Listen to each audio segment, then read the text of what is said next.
President of the United States, Donald J. Trump.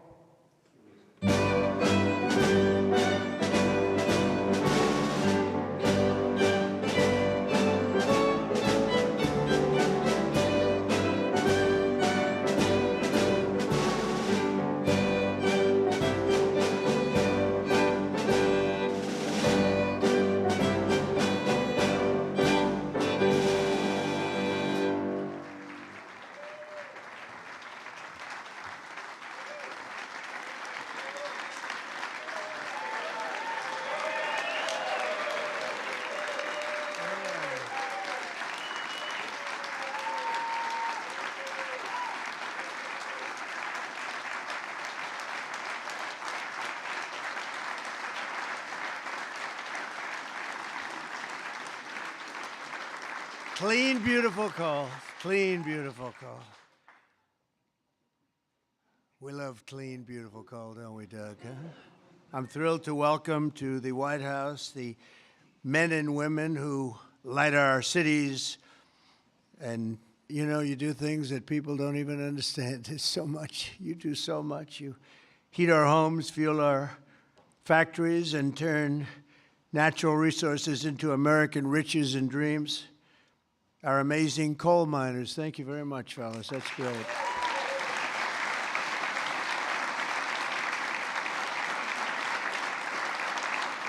And I know you well. I know you well. I think I get about 97% of your vote.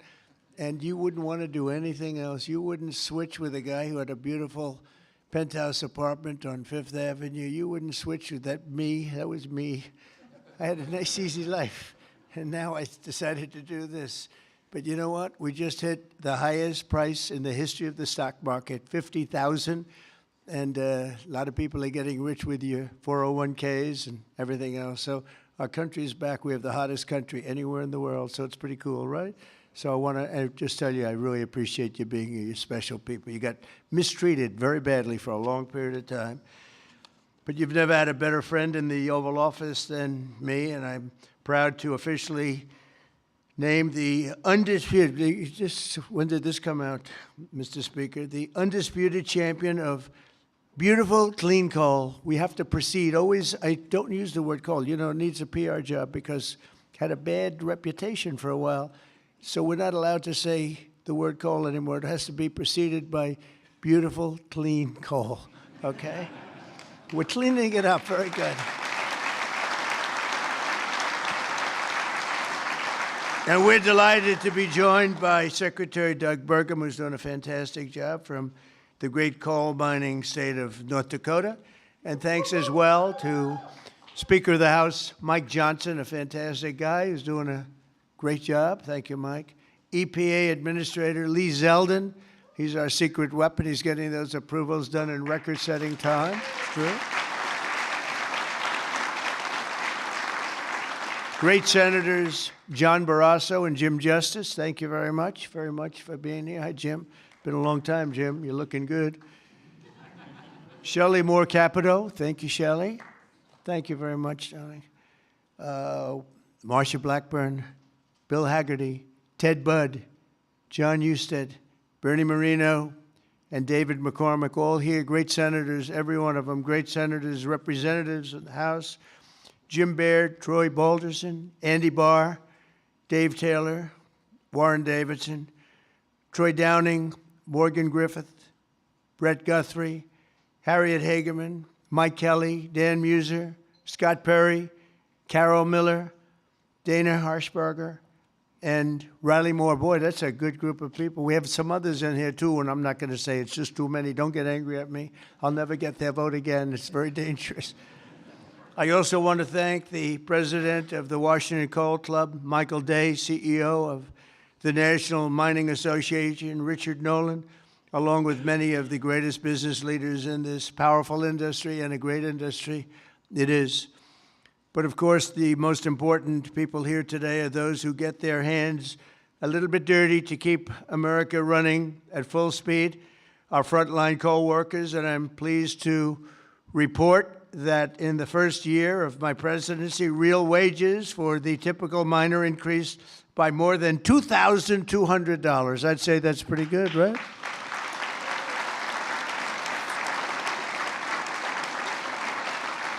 And I'll give you the bad news. It's the first time that that's happened in more than 27 years. All right?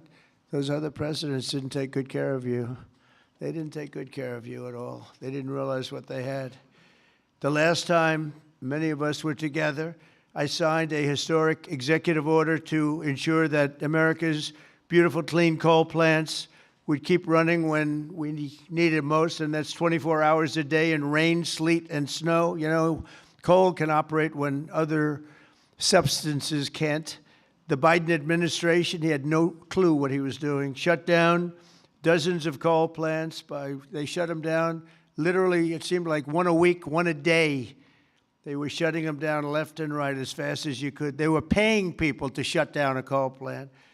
And if we had stayed on the ruinous path, we would have seen mass suffering and rolling blackouts all over the country. We would have had blackouts right now all over the country. We would have had a country that, worse than blackouts, every other thing would have been wrong with it too, with all of the horrible things that took place at our border.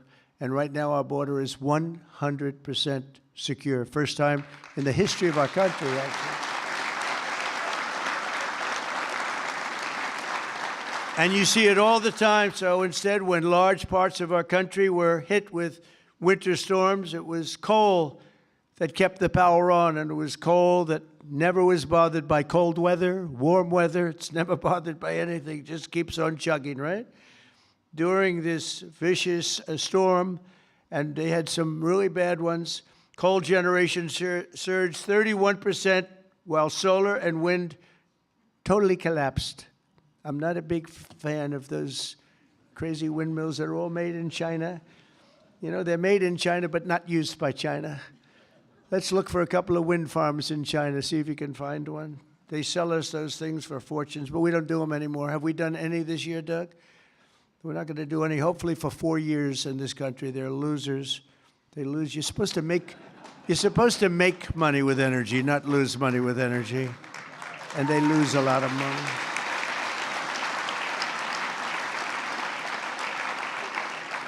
And by the way, they're all over Europe. And, you know, I was recently there, and it's not recognizable what they've done to their beautiful fields and those beautiful, beautiful scenic areas. And they put those wind turbines all over the place, and they're chugging, chugging, chugging, not doing a damn thing except every time it goes around, it loses a fortune. It's horrible. They've lost their way. Not recognizable. And then I wonder why they don't like me over there. But you know who likes me over there? The people like me over there, I can tell you, because they know I'm right. More than 200 million Americans across 35 states were impacted by the storm, and the only reason most were able to take a hot shower was thanks to the power provided by the most reliable, dependable, and really dependable form of energy that we have, and that's clean, beautiful coal. Biden and the radical left wanted to abolish coal. They did everything they could, everything possible. But on day one of this administration, I ended the war on coal. We terminated the Green New Scam, and we withdrew from the unfair, one-sided Paris Climate Accord. That was another beauty we had. We paid $1 trillion. Nobody else had to pay 10 cents. Already, I've saved 74 coal power plants from crushing restrictions and closures that would have been forced to shut down in the very immediate future. And today, I'm proud to announce that the Tennessee Valley Authority is taking action to save 2 major coal plants in Tennessee. Tennessee Valley Authority.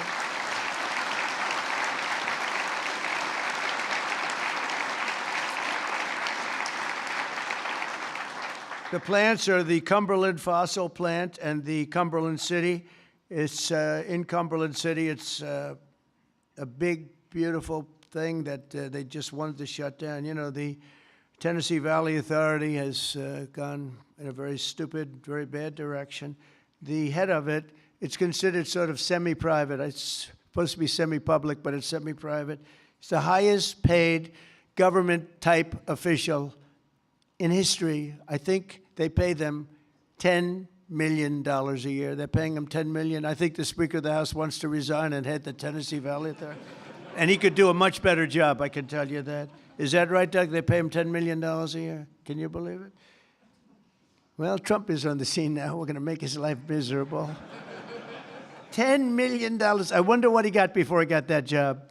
Probably making $150,000, right? And the Kingston fossil plant in Harriman, Tennessee, so they're going to remain open and they're going to be vibrant. They're going to be improved, built up, and continue to do all the things that they do. These two plants were slated for termination, but we're going to save over 450 jobs by keeping them going and going strong. In addition, I'm directing the Department of Energy to issue funds to coal plants in West Virginia, Ohio, North Carolina, and Kentucky to keep them online and keep those plants open. Right, Jim?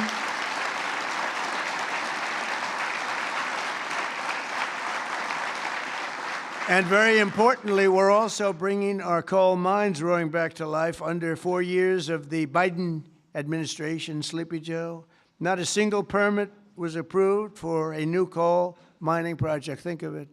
4 years, not one permit. They were all being disapproved, actually. So not a single permit was approved. I didn't know that. But in 1 year of Trump, we've already approved over 70 permits for very big, very powerful mines that are going to be with us for many, many years to come. And we did that over the last 30 days. We did more than half of them because we have the system going now. It's a very reliable source, great source. If you look at some of the most prosperous places in the world, they run on coal. Since I took office, coal production is up by nearly 4 million tons a month after falling for decades. I mean, literally decades. Coal power generation is up by nearly 15% in my first year, and that number is going to be about 25 or 30% this coming year, at least. These pro-American energy policies are bringing energy prices way down. You see what's happening even with gasoline. I was in Iowa last week, and it was $1.85 a gallon. And many of them are $1.99 and $1.91 I saw. We have them under $2 a gallon now. A little while ago, just a year and a half ago, they were at $3.50, $4, $4.50. In California, $7 because of the crazy taxes. Coal is one of the lowest price energy sources, and it's probably considered by almost everybody to be the most reliable. It requires no subsidies because you make money with coal. More coal means lower cost and more money in the pocket of the American citizens and in the pocket, frankly, of the United States of America. That's not bad. Every once in a while, we have to take care of our country, right? With us today is Kayla Blackford, who drives a haul truck at Bear Run Mine in Duggar, Indiana. Great state. We love Indiana. I only like states that are one so big, you know. I want to pick, no, I like them all. Where she has worked for 5 years, and she's joined by her wonderful husband, Eric, who also works at the mine, and their really incredible son, Isaac. And Kayla, if you could come forward, I'd like to just have you say a few words, please. Come on up. Where's Kayla? Kayla, oh, hi, Kayla.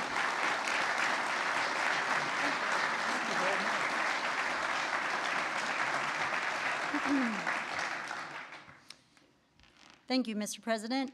As he said, my name is Kayla Blackford, and I am so proud and honored to be here today representing Peabody and coal miners across this country. My husband and I both work at Bear Run Mine in southern Indiana. I drive a haul truck, and I train others on this large piece of equipment. A haul truck is used to move rock or coal and is capable of carrying loads of nearly 250 tons. The tires are 12 feet tall. When I stand next to one, I barely reach the middle of the tire. It's the best job I've ever had, and not just because of the cool mom points I get for driving big equipment. My job supports my family. It supports our community, and it keeps the lights on and electricity affordable, not just in Indiana, but across the country. As demand increases and our lives become increasingly electrified, America needs to generate more electricity, not less. For years, coal miners have felt the weight of policies that made our future uncertain. Over the past year, that weight has begun to lift. My son, Isaac, who's here today,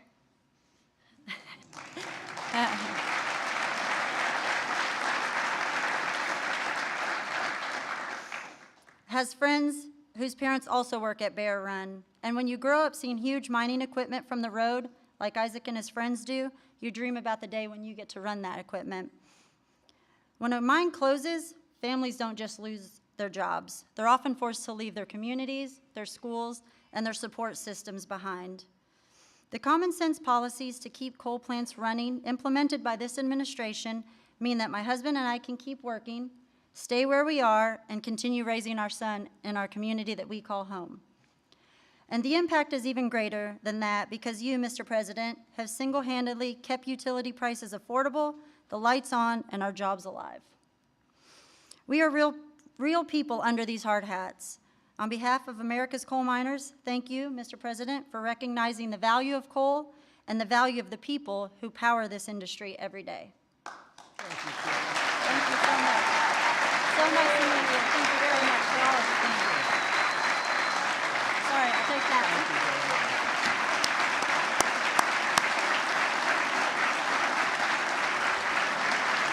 Good job. She did a good job, right? Look at the boy. He's so proud of Mom, huh? Did a good job? Couldn't do better, right? Anyway, thank you, Kelly. That's really nice. Thank you very much. Coal is also critical to our national security, vital to everything from steel production to shipbuilding and artificial intelligence. It's incredible what's happening with coal. And it's also incredible how clean they're able to keep it now with all of the new techniques. By using it, they're able to do things environmentally that are amazing. You see that. That's why I'm also pleased to announce that in just a moment, I will sign an executive order that directs the Department of War to work directly with coal plants on the new power purchasing agreements, ensuring that we have more reliable power and stronger and more resilient grid power. And we're going to be buying a lot of coal through the military now, and it's going to be less expensive and actually much more effective than what we have been using for many, many years. And again, with the environmental progress that's been made on coal, it's going to be just as clean. As some of you may know today, February 11th is Thomas Edison's birthday. There could be no better way to honor the legacy of the man who lit the world. Did you know that? The man who lit the world, Isaac. Do you know that? You ever hear of Thomas Edison? A little before your time, slightly. But then to reaffirm our commitment to American energy independence and the American energy dominance. We're going to be dominant, and we are dominant right now. We have a new group of people that we're very close to, become very close to, and that's called Venezuela, where we're taking in this case, oil. We had 50 million barrels of oil that we have floating right now to Houston to be refined, and we're getting energy from all different sources, and so oil and gas is fantastic. So many of them are so good, but we're not going to use the bad ones. America is now the #1 energy producer in the world. We are by far #1. In fact, we're very soon going to be #1 by double what #2 is. And under our leadership, we're becoming a massive energy exporter. In just the past few months, we've made historic trade deals with Japan, Korea, India, and others to increase our coal exports dramatically. We're now exporting coal to all over the world, and the quality of our coal is supposed to be, I'm not an expert in coal, but I've been very good to the people that are. The quality of our coal is supposed to be the finest anywhere in the world. From West Virginia to Wyoming, from Ohio to Montana, and all across the country, we're lifting up our hardworking American miners like nobody has ever done before. We're bringing down costs of American consumers, and together we're making the most of the magnificent land that God gave us to rebuild the greatest economy and the greatest nation in the history of the world. Another one of my favorite words is the word tariff. You know, tariff is I know they want to hear that little story. I used to say it's my favorite word. They said, what about God? What about religion? What about family and your wife, your children? So now I make it my 5th favorite word. Oh, you have no idea. I suffered. I was suffering from the fake news media. They were going after me when I said it was my favorite word. So I make it #5, and I think I'm generally speaking okay. They'd like it to be a little bit later than that. But because of tariffs, you saw that it was just announced, our trade deficit has gone down. Now, if you go down 1 point 2 points. You're like a genius. It's gone down 78%. 78%.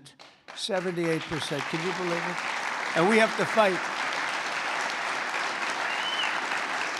Right, Speaker? And we have to fight. Just came out.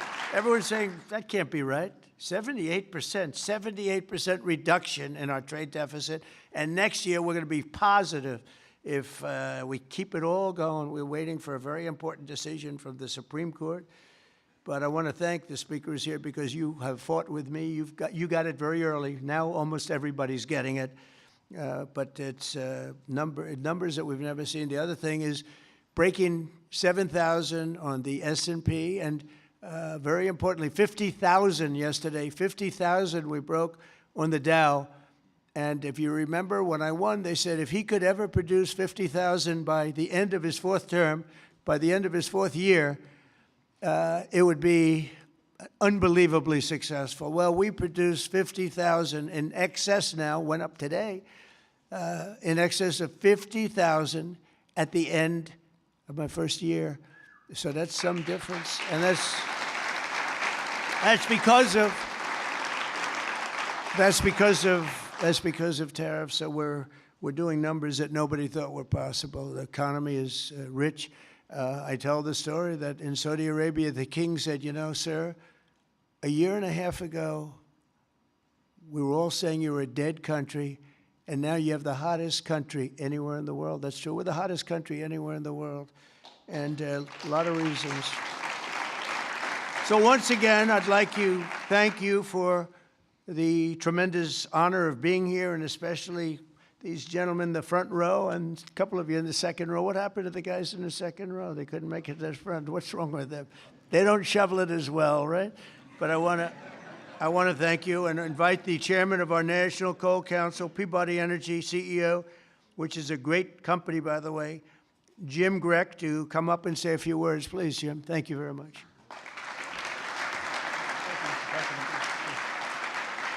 Taylor's a tough act to follow. Mr. President, we stand here today representing the thousands of coal miners across the country to express our deep gratitude to you, sir, for the actions you've taken to support our industry. Your leadership and decisive actions have sent a powerful message. We have a president who, more than any other, deeply understands the importance of coal in supporting the future of this nation. Sir, you know what most people don't. The U.S. has more energy in its coal than any nation has in any single energy source. We have more energy than Russia has in its gas, and we have more energy than Saudi Arabia has in its oil. Yet before you, sir, presidents were afraid to allow coal to help keep electricity abundant and low cost. And Mr. President, that changed with you. We saw the impact of your wise policy in real time during the recent winter storm as temperatures plunged and demand surged. The coal plants you directed to keep open provided the stability and resilience that the grid needed. And today, thanks to your leadership, sir, we are working with your administration on the potential to build new coal-fueled power plants and having coal emerge as a source of rare earth elements and critical minerals that are essential for our national security and economic future. And because of you, sir, the mining towns that once feared for their futures are seeing new investment, renewed optimism, and a sense of pride restored. Families feel more secure, local businesses are growing again, communities that had been written off are reinvigorated. For the thousands of workers across this industry, your support has meant more than policy, sir. It has meant dignity, stability, and the recognition that their work matters in making America great again. So, sir, Mr. President, on behalf of Michael Day, the chairman of the Washington Coal Club, and all the coal miners across our great country, I'd like to ask there's some executives and coal miners that are going to join us on stage, and we are going to present you an award, sir. Oh, it's great. Thank you very much. Thank you.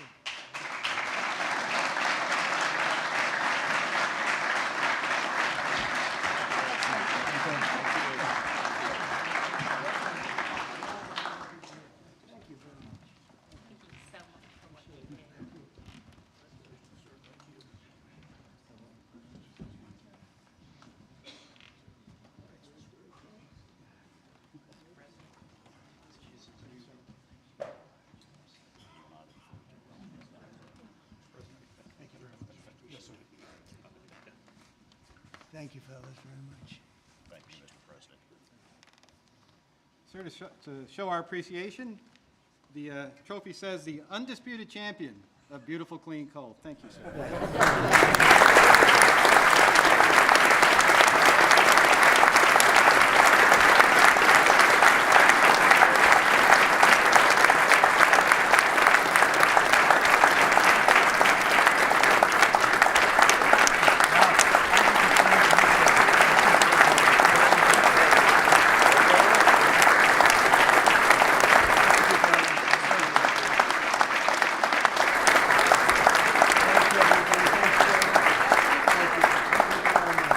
We'll make a lot of money now, right? Thank you. It's great to bring it back. You were treated very badly, and now you're treated really well. Thank you very much. Thank you, everybody, very much. Appreciate it. Speaker, thank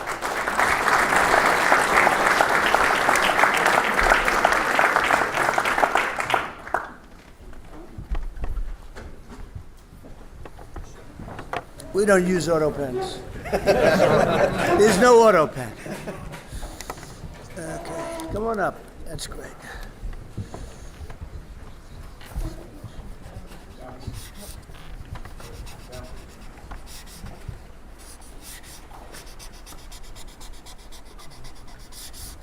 Okay. Here you go, fellas. Take these. Take these, guys.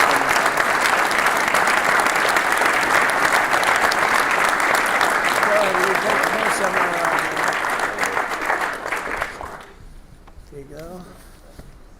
I'll get up. Okay, come on. You guys okay? Yeah, Speaker? good.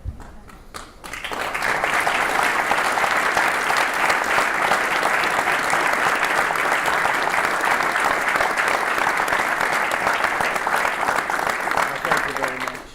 Doug. Thank you very much, fellas. Good luck. Make a lot of money. All right. Have a good time. Thank you.